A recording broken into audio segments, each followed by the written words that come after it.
नमस्ते छात्रों। आज के इस हिंदी के वीडियो में आप सबका स्वागत है। हमने इस व्याकरण पढ़ने से पहले हमने कविता पढ़ी, छापा, उस कविता का अर्थ समझाया, परिचय हो गया, फिर पद्य संबंधी जानकारी, उससे जुड़ी हुई कृतियाँ और उसका स्वाध्याय, ये पूरा हो गया। अब बचा है इस कविता का अर्थ लिखना। तो इस कविता का संदर्भ सहित अर्थ लिखना है। क्या करना है? संदर्भ सहित अर्थ लिखना है। अब देखते हैं हम अगला पाठ। ईमानदारी की प्रतिमूर्ति। ठीक है, पाठ का नाम क्या है? ईमानदारी की प्रतिमूर्ति। इसके लेखक हैं सुनील शास्त्री। इनका परिचय देखें। जन्म 1950 में। परिचय: सुनील शास्त्री भारत के द्वितीय प्रधानमंत्री लाल बहादुर शास्त्री के पुत्र हैं। आप एक राजनेता के अलावा कवि और लेखक भी हैं। आपको कविता, संगीत और सामाजिक कार्यों में विशेष लगाव है। सामाजिक आर्थिक बदलाव पर अपने विचारों को आप पत्र पत्रिकाओं में व्यक्त करते रहते हैं। प्रमुख कृतियाँ हैं लाल बहादुर शास्त्री, मेरे बाबूजी। इस पुस्तक का अंग्रेजी में अनुवाद भी हुआ है। ये इनका साहित्य है लिखा हुआ। फिर इस पाठ संबंधी गद्य संबंधी जानकारी। प्रस्तुत संस्मरण में लेखक ने स्वर्गीय लाल बहादुर शास्त्री जी की ईमानदारी, सादगी, सरलता, सच्चाई, पर दुख कातरता आदि गुणों को बड़े ही अच्छे ढंग से उजागर किया है। अब लाल बहादुर शास्त्री, तो आपको मालूम है लाल बहादुर शास्त्री हमारे दूसरे प्रधानमंत्री रहे। कल ही उनकी जयंती मनाई गई। तो आज हम उन्हीं के पुत्र द्वारा लिखा हुआ संस्मरण है जो उन्हीं के बारे में है। लाल बहादुर शास्त्री का स्वभाव ईमानदारी का था, सादगी एवं सादा रहन सहन सादा था। स्वभाव में खूब सरलता थी, सच्चाई थी, पर दुख कातरता, दूसरों का दुख दूर करने की भावना, यानी दूसरे का दुख देख कर वे दुखी हो जाते और दूर करने का प्रयत्न करते। ऐसे इनके गुणों को बड़े ही अच्छे ढंग से इस संस्मरण के माध्यम से लेखक ने समझाया है। अब ये जो पाठ है, ठीक है, लाल बहादुर शास्त्री, उनके ही बेटे सुनील शास्त्री द्वारा लिखा हुआ एक संस्मरण है। तो उसमें लेखक ने यहाँ यह उजागर, मतलब यह दिखाने की कोशिश की है कि लाल बहादुर शास्त्री प्रधानमंत्री होते हुए भी उनमें घमंड, गर्व बिल्कुल भी नहीं था। इतना सादा, सरल और दूसरों के दुखों को देखकर दुखी होना, इस तरह की भावना उनके साथ उनके स्वभाव को उजागर किया है कि किस तरह उनका स्वभाव था। एक प्रधानमंत्री होने के बावजूद एक साधारण नागरिक की तरह उनका जीवन हुआ करता था और उन्होंने यही सीख अपने बच्चों को भी दी।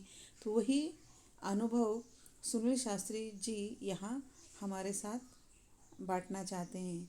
तो अब देखते हैं उनका एक संस्मरण, ईमानदारी की प्रतिमूर्ति।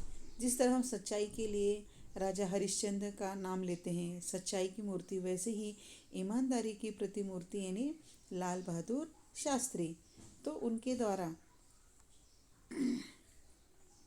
तो इस वीडियो को देखने से पहले वीडियो को स्टॉप करके इस पाठ का पूरा वाचन करना है।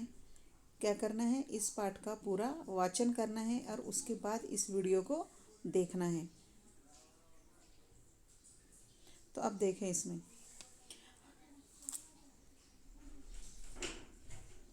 हमने अपने जीवन में बाबूजी के रहते अभाव नहीं देखा। उनके न रहने के बाद जो कुछ मुझ पर बीता वह एक दूसरी तरह का अभाव था कि मुझे बैंक की नौकरी करनी पड़ी। लेकिन उससे पूर्व बाबूजी के रहते मैं जब जन्मा था तब वे उत्तर प्रदेश के पुलिस मंत्री थे। उस समय गृह मंत्री को पुलिस मंत्री कहा जाता था। इसलिए मैं हमेशा कल्पना किया करता था कि हमारे पास छोटी गाड़ी नहीं, बड़ी आलीशान गाड़ी होनी चाहिए। बाबूजी प्रधानमंत्री हुए तो वहाँ जो गाड़ी थी वह थी इम्पाला, शेवरलेट उससे देख देख कर बड़ा जी करता था कि मौका मिले और उसे चलाऊं। प्रधानमंत्री का लड़का था, कोई मामूली बात नहीं थी। सोचते विचारते कल्पना की, उड़ान भरते एक दिन मौका मिल ही गया। धीरे धीरे हिम्मत भी खुल गई थी ऑर्डर देने की। हमने बाबूजी के निजी सचिव से कहा, सहाय साहब, जरा ड्राइवर से कहिए इम्पाला लेकर रेजिडेंस की तरफ आ जाए। अब देखो, ये हो गया पहला पैराग्राफ। यहाँ सुनील लेखक जो हैं सुनील शास्त्री जी ये कहते हैं कि जब तक हमारे बाबूजी, हमने अपने जीवन में बाबूजी के रहते अभाव नहीं देखा, यानी किसी बात की। जब तक हमारे बाबूजी थे, जब तक हमारे पिताजी थे, तब तक हमें हमारे जीवन में किसी बात की कोई कमी नहीं हुई। कोई सुख सुविधाओं की कमी नहीं थी, सारी सुख सुविधाएं हमारे लिए थी। लेकिन उनके न रहने के बाद जो मुझ पर बीता वह एक दूसरी तरह का अभाव था। लेकिन उनके जाने के बाद, उनके मरणोपरांत मेरे जीवन में जो कमी थी वह कमी एक अलग तरह की थी। किस तरह की थी? अलग तरह की थी। मुझे बैंक की नौकरी करनी पड़ी। उनके न रहने पर मुझे बैंक में नौकरी करनी पड़ी। लेकिन उससे पूर्व, लेकिन उसके पहले बाबूजी जब थे, थे जब बाबूजी थे, लेकिन मेरा जब जन्म हुआ था तब बाबूजी क्या थे? पुलिस मंत्री। यानी उस समय गृह मंत्री को पुलिस मंत्री कहा जाता था, यानी गृह मंत्री का बेटा। जब पिताजी गृह मंत्री थे तब मेरा जन्म हुआ। इसलिए मैं हमेशा कल्पना किया करता था कि हमारे पास कोई छोटी नहीं बड़ी गाड़ी होनी चाहिए। उसके बाद यानी पिताजी गृह मंत्री हैं, यानी हमारे पास सब कुछ बड़ा होना चाहिए। बंगला बड़ा होना चाहिए, गाड़ी बड़ी होनी चाहिए, सारी सुख सुविधाएं आलीशान होनी चाहिए। इस तरह प्रधानमंत्री यानी शास्त्री जी के बेटे ये सोचा करते थे। इसलिए मेरे हमेशा कल्पना की कि हमारे पास कोई छोटी नहीं, कोई बड़ी सी आलीशान गाड़ी होनी चाहिए। इसके बाद पिताजी प्रधानमंत्री हुए तो वहाँ उन्हें एक गाड़ी मिली। उस गाड़ी का नाम था इम्पाला शेवरलेट, ठीक है, यानी सबसे बड़ी गाड़ी और सबसे स्टैंडर्ड गाड़ी थी। उसे देखकर हमेशा जी यानी मन करता था कि मौका मिले तो उस गाड़ी को मैं चलाऊं। इस तरह लाल बहादुर शास्त्री जी के बेटे सुनील शास्त्री, उनके मन में यह हमेशा विचार आता था कि इस गाड़ी में जाकर बैठूं, इस गाड़ी को मैं चलाऊं, इस गाड़ी में मैं घूमूं। प्रधानमंत्री का यानी ये कोई मामूली बात नहीं थी उनके हिसाब से। कहते क्या थे कि प्रधानमंत्री का लड़का है, कोई मामूली बात नहीं थी। सोचते विचारते कल्पना की उड़ान भरते एक दिन मौका मिल गया। यानी हमेशा ऐसी कल्पना दिमाग में आती थी कि वो बड़ी गाड़ी, कौन सी गाड़ी? इम्पाला शेवरलेट गाड़ी, वह मुझे गाड़ी मिल जाए, उस गाड़ी को मैं चलाऊं, घूमूं फिरूं, ऐसे उसके मन में ये कल्पना आती थी। और जैसे ही कल्पना आती वैसे ही एक दिन उन्हें मौका मिल गया। कैसा मौका मिल गया कि एक अब गाड़ी चलाने का मौका मिला। धीरे धीरे हिम्मत भी बढ़ने लगी, हिम्मत खुल गई, हिम्मत बढ़ने लगी। ऑर्डर देने की भी हिम्मत आ गई। ऑर्डर यानी उन्होंने अपने बाबूजी की निजी सचिव यानी पर्सनल सेक्रेटरी हम जिसे कहते हैं, उन्होंने बाबूजी के निजी सचिव से कहा कि सहाय साहब, जरा ड्राइवर से कहिए इम्पाला लेकर रेजिडेंस की तरफ आ जाए, उस गाड़ी को लेकर इस तरफ आ जाए। अब देखो आगे, 2 मिनट में गाड़ी आकर दरवाजे पर लग गई। जैसे ही सेक्रेटरी साहब को ऑर्डर मिली वैसे ही 2 मिनट के अंदर गाड़ी दरवाजे पे आकर लग गई। अनिल भैया ने कहा, मैं तो इसे चलाऊंगा नहीं, तुम ही चलाओ। अनिल और सुनील ये दोनों भाई हैं। तो अनिल भैया ने कहा कि मैं इसे नहीं चलाऊंगा, तुम ही चलाओ। मैं आगे बढ़ा, ठीक है। सुनील शास्त्री लेखक ये कहते हैं कि मैं आगे बढ़ा, ड्राइवर से चाबी मांगी, बोला तुम बैठो आराम करो, हम लोग वापस आते हैं अभी। उसी समय उन्होंने ड्राइवर से चाबी ली और कहा कि हम लोग अभी वापस आते हैं, थोड़े समय में तुम आराम करो। यानी गाड़ी आते ही, गाड़ी मिलते ही उन्होंने ड्राइवर को क्या कहा? आराम करो, हम घूमकर वापस आते हैं, तुरंत आते हैं। गाड़ी में हम चल पड़े। क्या शान की सवारी थी, याद कर बदन में झुरझुरी आने लगी। जिसके यहाँ खाना था वहाँ पहुँचा। बातचीत में समय का ध्यान नहीं रहा और देर हो गई। याद आया बाबूजी आ गए होंगे। और हम गाड़ी लेकर कहाँ चले गए। गाड़ी में जैसे ही हम बैठे, गाड़ी में बैठते ही गाड़ी की क्या शान थी, बैठने वालों की क्या शान थी। और याद कर, यानी ये सोच कर कि हम इम्पाला गाड़ी में बैठे हैं, हम कितने अ, बड़े हो गए हैं। हाँ, कितनी शानदार गाड़ी है। ऐसे ही हवा में उड़ने लगे। और ये सोचते ही बदन में यानी शरीर में झुरझुरी यानी कपकपी आने लगी। जिसके यहाँ खाना के लिए गए थे वहाँ पहुँचे। बातचीत में समय का ध्यान ही नहीं रहा और देर हो गई। फिर अचानक याद आया कि बाबूजी आ गए होंगे। वापस घर आकर वापस घर आ फाटक से पहले ही गाड़ी रोक दी। अब घर लौटते समय गाड़ी रोक दी। उतर कर गेट तक आया। संतरी को हिदायत दी कि सलूट वलूट नहीं, बस धीरे से गेट खोल दो। आवाज़ करे तो बस उसे बंद मत करो, खुला छोड़ दो। यानी उन्होंने अचानक याद आया दोस्तों के यहाँ खाना खाते बातें करते समय कैसे बीता पता ही नहीं चला। और अचानक याद आया कि बाबूजी घर आ गए होंगे। तो घर वापस उन्होंने तुरंत अपने दोस्तों के यहाँ से निकले, गाड़ी में बैठे और घर की तरफ निकले। और वापस आते ही फाटक यानी गेट के अंदर जाने से पहले ही गाड़ी रोक दी और गाड़ी से उतरकर गेट तक चले गए। ठीक है, फाटक तक चले गए और उन्होंने संतरी यानी वहाँ जो सिपाही होता है उसको हिदायत दी। हिदायत यानी सूचना दी कि सलूट वलूट यानी सलाम वगैरह नहीं करना है, बस धीरे से गेट खोल दो और ज़्यादा आवाज़ करे तो गेट खुला छोड़ दो। और इस तरह फिर वे आगे बढ़े। बाबूजी का डर, वह खटपट सलूट मारेगा तो आवाज़ होगी और फिर गेट की आवाज़ से बाबूजी को हम लोगों के लौटने का अंदाज़ा हो जाएगा। वे बेकार में पूछताछ करेंगे। अभी बात ताज़ा है, सुबह तक बात में पानी पड़ चुका होगा। संतरी से जैसा कहा गया उसने किया। दबे पैर पीछे किचन के दरवाजे से अंदर घुसा। जाते ही अम्मा मिली। यानी अब उन्होंने संतरी को यानी वहाँ सिपाही को सारी सूचनाएं दे दी और गेट खुला छोड़ने के लिए कहा। अब ये सारी हिदायत, यह सारी सूचना क्यों दी गई, तो क्योंकि बाबूजी का डर लग रहा था। यदि वह सिपाही खटपट करके सलाम करेगा तो आवाज़ होगी और फिर गेट की आवाज़ से बाबूजी को हमारे वापस आने का पता चल जाएगा, अंदाज़ा हो जाएगा और वे बेकार में ही पूछताछ करेंगे। अभी बात ताज़ा है, सुबह तक उनका गुस्सा ठंडा हो जाएगा। सुबह तक क्या हो जाएगा, उनका गुस्सा ठंडा हो जाएगा। संतरी को जैसा कहा यानी सिपाही को जैसा कहा उसने वैसा ही किया। दबे पैर पीछे किचन यानी रसोई घर के दरवाजे से वे अंदर घुसा। जाते ही अम्मा मिली यानी माताजी मिली। पूछा, बाबूजी आ गए? कुछ पूछा तो नहीं?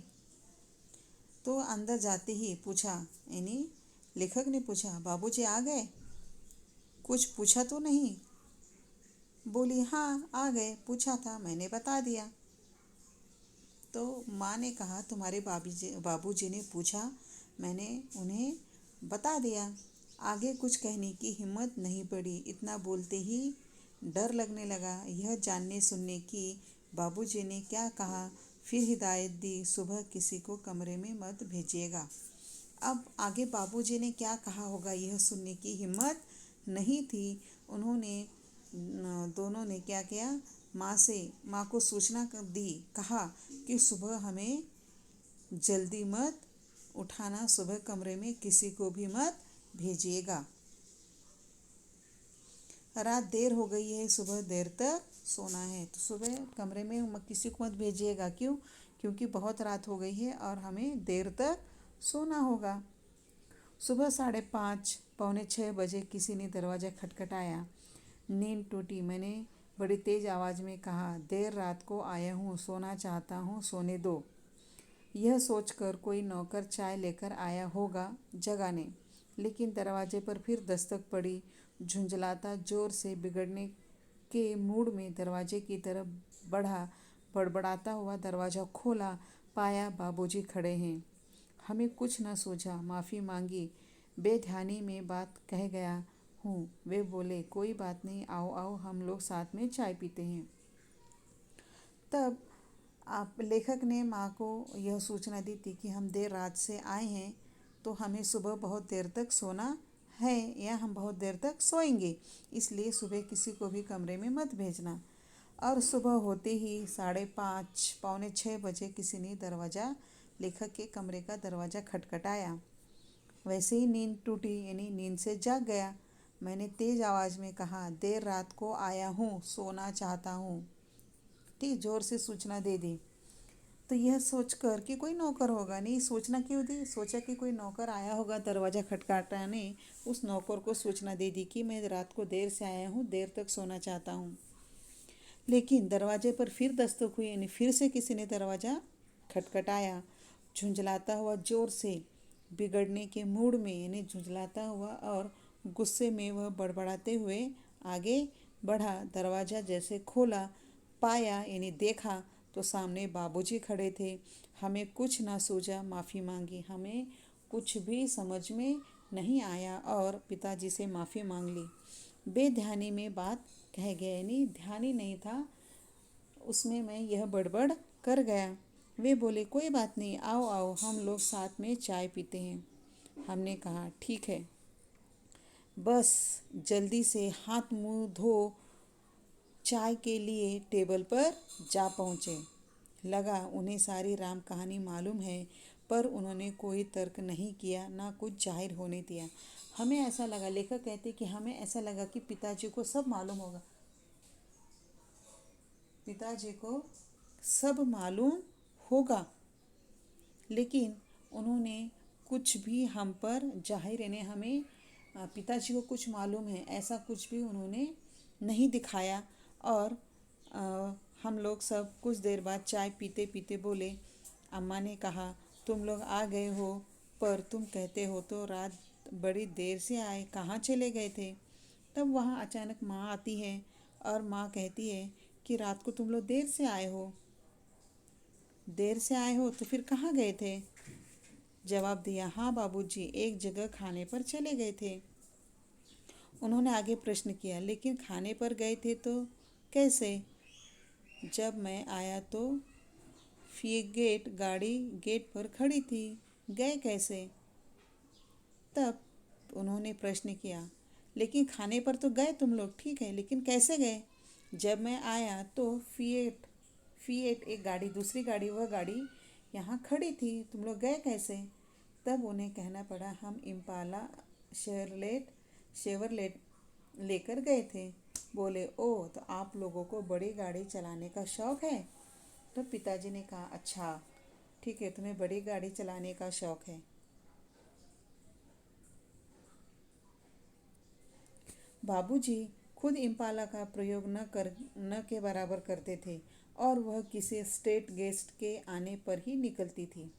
उनकी बात सुन मैंने अनिल भैया की तरफ देख आंख से इशारा किया। मैं समझ गया कि यह इशारा इजाज़त का है। अब हम उसका आए दिन प्रयोग कर सकेंगे। बाबूजी, फिर यहाँ लेखक कहते, बाबूजी खुद इम्पाला गाड़ी का प्रयोग बिल्कुल भी नहीं करते थे। वह प्रयोग कब होता था, जब किसी दूसरे स्टेट के गेस्ट आते थे, मेहमान आते थे, उनके लिए यह गाड़ी निकलती थी। उनकी बात सुन मैंने अनिल भैया की तरफ आंख से इशारा किया। लेखक ने अपने भाई की तरफ, भैया की तरफ इशारा किया। वह इशारा था कि हम समझ गए हैं, चलो अब इजाज़त, यानी यहाँ से इजाज़त लेकर निकलते हैं, परमिशन लेकर चलते हैं। अब हम उसका प्रयोग आए दिन कर सकेंगे, यानी हम अब हमेशा हर रोज़ इस गाड़ी का प्रयोग कर सकते हैं। चाय खत्म कर उन्होंने कहा, सुनील ज़रा ड्राइवर को बुला दीजिए। तो चाय खत्म होने पर पिताजी ने कहा, सुनील ज़रा ड्राइवर को बुला दीजिए। मैं ड्राइवर को बुला लाया। उससे उन्होंने पूछा, तुम लोग लॉग बुक रखते हो ना। तब ड्राइवर ने कहा, उसने हाँ, मैं उत्तर दिया। उन्होंने आगे कहा, एंट्री करते हो। कल कितनी कल कितनी गाड़ी इन लोगों ने चलाई। तब पिताजी ने मुझसे कहा कि ड्राइवर को बुला लाओ। मैं ड्राइवर को बुला लाया और उन्होंने ड्राइवर से प्रश्न पूछा कि क्या तुम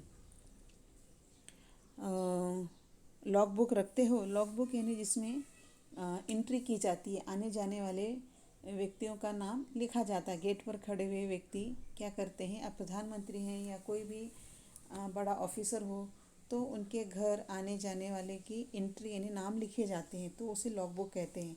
तो क्या लॉग बुक रखते हो? तो उसने उत्तर दिया हाँ। तो उन्होंने कहा एंट्री करते हो तो कल कितनी गाड़ी इन लोगों ने चलाई। तब उन्होंने कहा हाँ एंट्री भी कर, ड्राइवर ने कहा एंट्री भी करते हैं। तब पिताजी ने पूछा इन्होंने कल कितने किलोमीटर गाड़ी चलाई। वह बोला 14 किलोमीटर गाड़ी चलाई। उन्होंने हिदायत दी यानी सूचना दी, उसमें लिख दो 14 किलोमीटर निजी उपयोग। उन्होंने ऑर्डर दिया, उसमें लिख दो कि 14 किलोमीटर स्वयं के निजी उपयोग यानी पर्सनल काम के लिए गाड़ी का उपयोग किया गया। तब भी उनकी बात हमारी समझ में नहीं आई। उन्होंने अम्मा को बुलाने के लिए कहा। अम्मा जी के आने पर बोले सहाय साहब से कहना 60 पैसे प्रति किलोमीटर के हिसाब से पैसे जमा करवा दे।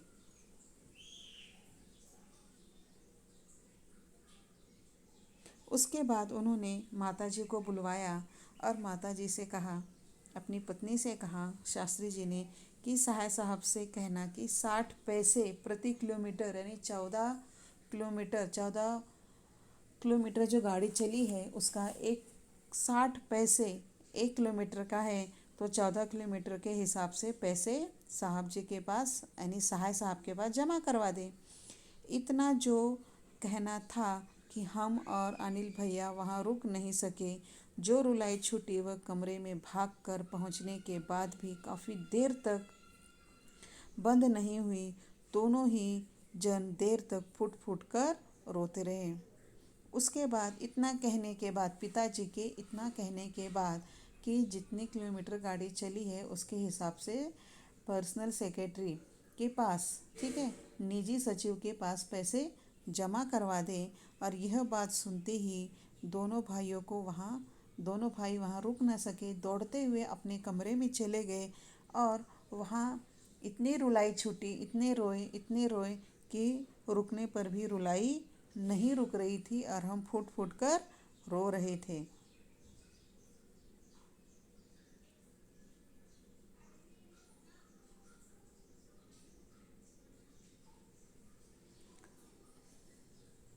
तो इस तरह इस पाठ का वाचन यहीं तक करते हैं।